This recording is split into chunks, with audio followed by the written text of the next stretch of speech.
Chris राज math मस्ती के YouTube channel पर मैं संतोष सर आप सभी का स्वागत करता हूं। फ्रेंड्स, आज हम लोग क्वेश्चन नंबर 7 पढ़ेंगे हाइट एंड डिस्टेंस का। ठीक है, तो क्वेश्चन नंबर 7 क्या है, समय को विलंब न करते हुए मैं ध्यान से क्वेश्चन को पढ़ता हूं, आप स्क्रीन पे देखते रहिएगा। क्वेश्चन 7 क्या कह रहा है भूमि के एक बिंदु से 20 मीटर ऊंचे भवन के शिखर पर लगी एक संचार मीनार के तल और शिखर के उन्नयन कोण क्रमशः 45 अंश और 60 अंश हैं, तो मीनार की ऊंचाई ज्ञात कीजिए। ठीक है, तो मीनार की ऊंचाई टोटल पूछ रहा है, क्या होगा वो देखिए आपको बताना है। देखिए 20 मीटर ऊंचा एक भवन है, ध्यान से समझिएगा।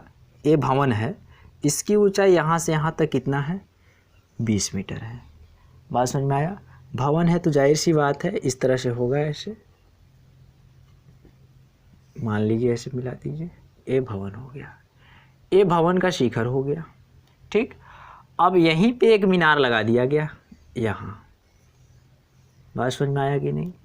अब यहीं से जब मीनार लगा दिया गया तो बोल रहा है कि इसका उन्नयन कोण तल और शिखर, यानी कि यहाँ देखिए ये तल हो गया, इसका उन्नयन कोण 45 अंश। ठीक, और ये देखिए शिखर हो गया, इसका उन्नयन कोण दिया हुआ है 60 अंश। यहाँ तो बात समझ में आया कि नहीं। तल और शिखर यही दिया है ना, हाँ यही है। ठीक है, तल और शिखर का उन्नयन कोण दिया हुआ है आपका 45 अंश और 60 अंश है। तो मीनार की ऊंचाई पूछ रहा है। फ्रेंड्स, यहाँ से यहाँ तक आप 20 देख रहे हैं, यहाँ से यहाँ तक मीनार यही है, इसकी ऊंचाई आप h, तो टोटल ऊंचाई आप लिख सकते हैं क्या, 20 + h। यहाँ तक बात समझ में आया कि नहीं। अब देखिए इसको A B C D, इसको E कह दीजिए। ठीक है, तो सबसे पहले हम लोग लेते हैं बड़ा वाला त्रिभुज, छोटा वाला कोई ले सकते हैं, स्वतंत्र हैं। ठीक है, तो अब यहाँ देखिए त्रिभुज A B C में छोटा ले लेते हैं। तो त्रिभुज A B C में देखा जाए तो tan कितने लेंगे, 45 अंश, लंब बटे आधार, आधार को आप x मान लीजिए। ठीक है, आधार है ax तो a भी x होगा। ठीक है, देखिए लंब कितना है 20, क्योंकि हम बात कर रहे हैं यहीं से यहीं तक का, तो ये देखिए लंब हुआ यहाँ से यहाँ तक 20, और आधार कितना हुआ x, इसका मान होता है 1, यानी 20/x, इसका गुणा यहाँ, तो x बराबर कितना आ गया, 20 मीटर। यहाँ तो बात समझ में आया कि नहीं। x का मान कितना आ गया, 20 मीटर। मैं यहाँ इसको नोट कर ले रहा हूँ क्योंकि अभी इसका यूज आगे है। यहाँ तो बात समझ में आया, आप इसे लिखिए फिर आगे चलते हैं। चले आगे। ठीक, देखिए अब देखिए त्रिभुज बड़ा वाला लीजिए, ये वाला ABD में, त्रिभुज ABD में। ठीक, तो tan कितना हो जाएगा, 60 अंश, लंब बटा आधार, लंब यहाँ से यहाँ टोटल देखिए कितना है, 20 + h है, आधार कितना है x। इसका मान हम लोग जानते हैं कितना है, इसका मान होता है करड़ी में 3, और a 20 + h तो है ही, और इसका मान भी देखिए अभी हम लोग फाइंड आउट किए थे कितना है, 20। इसका गुणा यहाँ कर दीजिए, तो 20 करड़ी में 3 = 20 + h। 20 को इधर लाइए, ठीक, इधर आएगा तो 20 करड़ी में 3 माइनस कितना हो जाएगा, 20 = h। h = करते हैं तो देखिए यहाँ से 20 कॉमन ले लेंगे आप, तो यहाँ करड़ी में 3 - 1 हो जाएगा। ठीक, आप यहीं पे आंसर रख दीजिए, या तो करड़ी में 3 का मान रख के करना पड़ेगा, तो क्यों आप आगे लंबा फंसना चाहते हैं, यहीं पे करके आप छोड़ दीजिए, आंसर हो जाएगा ये। ठीक है, इसका जो आंसर होगा, हाइट ए मीनार की ऊंचाई जो होगा वो 20 √ यानी करड़ी में 3 - 1 होगा। यहाँ तो बात समझ में आया कि नहीं। ठीक, अब देखिए आगे सवाल नंबर 8। सवाल नंबर 8 क्या कह रहा है उसके बारे में हम लोग देखते हैं। सवाल नंबर 8 कह रहा है कि एक पेड़ स्टल के शिखर पर एक 1.5 मीटर ऊंची मूर्ति लगी है। भूमि के एक बिंदु से मूर्ति के शिखर का उन्नयन कोण 60 अंश है, और उसी बिंदु से पेस्टल के शिखर का उन्नयन कोण 45 अंश है। तो पेस्टल की ऊंचाई ज्ञात कीजिए। सिंपल सा बात, ठीक। यहाँ पे आपका मूर्ति दिया हुआ है, पेस्टल का ऊंचाई पूछ रहा है। देखिए जस्ट ऐसा ही सवाल ये भी लगेगा। फिगर मेन इसमें समझना है फिगर। यदि आप फिगर बनाने समझ गए तो आप सारे सवाल लगा पाएंगे। स्क्रीन पे आपने सवाल देखा, अब देखिए आगे क्या करना है। देखिए ये है आपका पेस्टल, ठीक। पेस्टल की ऊंचाई दिया नहीं है। अब इस पेस्टल पे एक मूर्ति लगा हुआ है, यहाँ से यहाँ तक कि मान लीजिए आपका क्या है, मूर्ति है। अब मूर्ति की ऊंचाई दिया हुआ है 1 कितना दिया हुआ है 6, किधर है 1.6 मीटर है। यहाँ तो बात समझ में आया कि नहीं। अब देखिए ये हुआ इसका क्षैतिज तल, हुआ ना।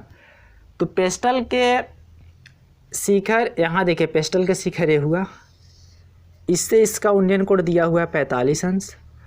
और ये मूर्ति का सिरा ये हुआ, इससे इसका उन्नयन कोण दिया हुआ है 60 अंश, ठीक। कुछ और दिया है, यहाँ से यहाँ तक इसकी आप हाइट h मान लीजिए, किसकी, पेस्टल की। और ये क्षैतिज दूरी दिया हुआ है, क्षैतिज दूरी कितना दिया हुआ है, 1 मिनट देखने दीजिएगा। क्षैतिज दूरी नहीं दिया हुआ है, क्षैतिज दूरी नहीं दिया है। क्षैतिज दूरी भी हम लोग को फाइंड आउट करना है, तो क्षैतिज दूरी को भी हम लोग x मान लेते हैं, मीटर मीटर। यहाँ तो बात समझ में आया। अब A B C D त्रिभुज बन गए, ठीक। वही रूल, त्रिभुज A B C में, ठीक। यहाँ लिखिए त्रिभुज A B C में, तो tan कितने हैं 45 अंश, लंब बटे आधार, तो लंब यहाँ से यहाँ तक, h आधार कितना है x, इसका मान होता है कितना 1, तो 1 equal to h by x, इसका मल्टीप्लाई यहाँ x equal to h, equation number first. यानी कि जितना आपका क्षैतिज दूरी होगा उतने ही पेस्टल की क्या होगी, ऊंचाई होगी, ठीक है। आगे देखिए, आगे चले, इसको इरेज करते हैं। आवश्यकता पड़ने पर यहाँ लिख देता हूँ, इसका मान रखना होगा, इसको इक्वेशन फर्स्ट मान लेते हैं। चले आगे ना, ठीक। देखिए अब त्रिभुज हम लोग लेते हैं ये वाला बड़ा सा त्रिभुज ABD में। त्रिभुज ABD में देखिए tan कितना हो जाएगा 60 अंश, लंब बटे आधार, तो टोटल लंब यहाँ से यहाँ तक जी होगा, तो कितना होगा, यहाँ से यहाँ तक h और प्लस ये देखिए 1 कितना है 6 मीटर, तो यानी टोटल आपका हो जाएगा h प्लस 1.6 बटे x, ठीक। अब देखिए यहाँ इसको हम लोग लिख सकते हैं, इसका मान होता है करड़ी में 3 और इसका गुणा करेंगे तो x हो जाएगा और h प्लस 1.6। अब इसको इक्वेशन नंबर हम लोग सेकेंड मान सकते हैं। यहाँ देखिए x बराबर कितना मान है h, तो x के स्थान पे हम लोग क्या लिख सकते हैं, h लिख सकते हैं। यहाँ लिखेंगे x का मान समीकरण 2 में रखने पर। यहाँ तो बात समझ में आया कि नहीं। क्या हमने लिखा, x का मान समीकरण 2 में रखने पर, समीकरण 2 यही देखिए है मेरा, तो एक करड़ी में 3 तो रहेगा, x के जगह पे क्या लिख देंगे h equal to h plus 1.6। इस h को इधर लाइए तो करड़ी में 3h माइनस h हो जाएगा और 1 कितना हो जाएगा 6। यहाँ तो बात समझ में आया कि नहीं। यहाँ से देखिए h कॉमन ले लीजिए जी, h कॉमन लेंगे तो करड़ी में 3 माइनस 1 इजिकल टू 1.6 होगा। अब h का वैल्यू फाइंड आउट करना है तो 1.6 तो रहेगा और करड़ी में 3 माइनस 1 हो जाएगा, ठीक। यहाँ इधर वाले आप बना लीजिए। अब इसको इरेज करते हैं, बस थोड़ा सा परिमेयकरण कर देंगे, आंसर हो जाएगा। चले ठीक। देखिए आगे, अब देखिए आगे करना क्या हम लोगों को, अब इसका परिमेयकरण करना है तो h इजिकल टू 1.6, यहाँ करड़ी में 3 प्लस 1 बटे करड़ी में 3 माइनस 1 था ही, करड़ी में 3 प्लस 1, इससे क्या कि हम लोग परिमेयकरण कर दिए करड़ी में 3 प्लस 1 से। यहाँ माइनस रहता है तो प्लस हो जाता है परिमेयकरण करते इसमें, ऊपर नीचे हम लोग करड़ी में 3 प्लस 1 करड़ी में 3 प्लस 1 लिखे हैं, ठीक है। अब देखिए यहाँ h इजिकल टू 1.6 और एक करड़ी में 3 + 1 तो रहेगा, और नीचे देखिए एक कोष्टक में -b एक कोष्टक में +b, a² - b² का फार्मूला होता है। तो a² यानी करड़ी में 3 का स्क्वायर करेंगे 3 हो जाएगा, और -b² यानी 1 का स्क्वायर करेंगे 1 हो जाएगा, और घटा देंगे तो कितना आ जाएगा 2। तो हम यहाँ पे डायरेक्टली 2 लिख सकते हैं। यहाँ तो बात समझ में आया कि नहीं। अब देखिए आगे इसको हम लोग कट करेंगे, काट देते हैं, तो 0.8 हो जाएगा, और करड़ी में 3 + 1 हो जाएगा। ठीक, तो यही देखिए आपका पेडिस्टल जो था, यही इसकी क्या है, हाइट है। यहाँ तो बात समझ में आया कि नहीं। ठीक, तो आप इसको बना लीजिए। इसके बाद एक सवाल और देखते हैं। ठीक है, देखिए आगे अब हम सवाल पढ़ते हैं। सवाल देखिएगा स्क्रीन पे, आप पढ़िएगा, ठीक ना। कह रहा है एक मीनार के पाद बिंदु से एक भवन के शिखर का उन्नयन कोण 30 अंश है, और भवन के पाद बिंदु से मीनार के शिखर का उन्नयन कोण 60 अंश है। यदि मीनार 50 मीटर ऊंची हो तो भवन की ऊंचाई ज्ञात कीजिए। सिंपल सा बात है। ठीक है, चलते हैं, चले। ठीक, देखिए यहाँ पे दिया हुआ है, जो दिया हुआ है पहले हम उसको नोट करते हैं और फिगर भी बनाते हैं। फिगर को आप ध्यान से देखिएगा, मेन फिगर है, आप फिगर समझ गए तो सारे सवाल को सॉल्व कर पाएंगे। ठीक, इधर देखिए आप, ये है मीनार, ठीक है, मीनार ही है ना, हाँ मीनार है, और मीनार की ऊंचाई दिया हुआ है आपका 50 मीटर। यहाँ तो बात समझ में आया। और एक साइड देखिए इधर है भवन, ठीक, और भवन की ऊंचाई दिया नहीं है, भवन की ऊंचाई पूछा है, तो भवन की ऊंचाई हम लोग x मान लेते हैं। यहाँ तो बात समझ में आया कि नहीं। इसके बाद देखिए कि और क्या दिया हुआ है, और दिया हुआ है आपका भवन के शिखर से, यानी ये देखिए भवन का शिखर ये हुआ, मीनार की पाद यहाँ, इसके बीच जो उन्नयन कोण बन रहे हैं वो कितने बन रहे हैं, 30 अंश। और यहाँ देखिए मीनार की शिखर से भवन की पाद मतलब ये नीचे वाला भाग, इससे कितने अंश का बन रहे हैं, 60 अंश का एंगल बन रहे हैं। तो आपसे कह रहा है इस भवन की ऊंचाई फाइंड आउट करना है। तो देखिए यहाँ ये भी क्षैतिज दूरी नहीं दिया है, कितने दूरी पर भवन और आपका मीनार खड़े हैं, तो इसको हम लोग y मान लेते हैं। यहाँ तो बात समझ में आया कि नहीं। अब इसको A B C D मान सकते हैं। तो सबसे पहले हम लोग इसको लेते हैं, इसकी सहायता से हम लोग इस y का वैल्यू फाइंड आउट करते हैं। अब इस y का वैल्यू फाइंड आउट करने के बाद फिर ये वाला त्रिभुज ले लेंगे, इसकी सहायता से हम लोग इस x का वैल्यू फाइंड आउट कर पाएंगे। ठीक, तो देखिए अब चलते हैं हम लोग आगे। यहाँ लिखेंगे त्रिभुज ABC में, ABC में tan कितने अंश, 60 अंश। देखिए ABC A 60 अंश, ठीक है, लंब बटा आधार, तो ये हो जाएगा आपका y।